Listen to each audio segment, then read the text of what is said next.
Sariwa. Kunin na natin yung helmet natin, guys. Usok na. Bumango.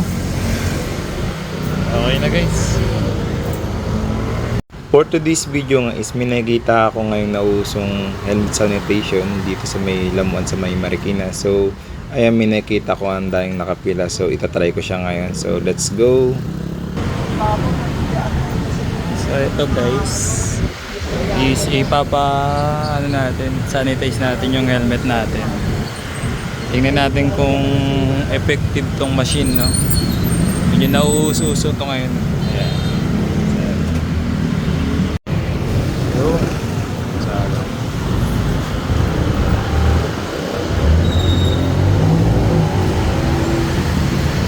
Ayan, isasalang na ngayon yung helmet natin. And then maggulog lang yun ng 25 pesos na tignan naman para mag-operate na siya. Start na.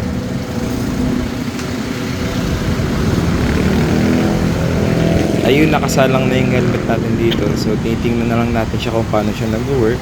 Kung mapapansin natin guys, ang galing ng machine na to kasi sinasanitize na talaga yung helmet natin. Kung mapapansin natin guys, talaga ay umuusok, hindi na siya makita yung helmet natin. Usually nakikita ko to kapag sa mga sasakyan after i-car wash, parang ina-antibac ata nila tawag dito, or sinasanitize nila yung sasakyan. So parang same procedure lang siya, para na pinapausukan para matanggal yung hindi magandang amoy at maging malinis yung helmet natin. So napakalaking tulong ng vending machine na to guys, lalo na sa panahon natin na tag-ulan. Hindi naman maiwasan na nababasa yung foam ng helmet natin.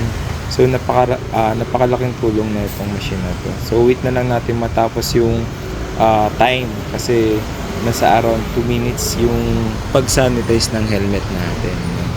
Ayan, sa mga kapwa rider ko dyan na walang time para maglinis na kanilang helmet o mag-sanitize na kanilang helmet. So ito guys is napakalaking tulong nito. Located lang naman sila sa Lamuan, Marikina. Parang tapat ata sila ng Wiltec. So yun yung pinaka-landmark dyan. Ayan guys, 25 pesos lang isa-sanitize na nila yung helmet nyo. Ano pa inaantay nyo? Punta na kayo guys. Dito malapit na matapos yung time ng sanitation ng helmet natin. Hopefully is hindi tayo mabigo dito. Okay, time's up. Yo. Sariwa. Kunin na natin yung helmet natin guys. Usok na. Bumango. Okay na guys. Legit guys, bumango. Solid. Thank you for watching.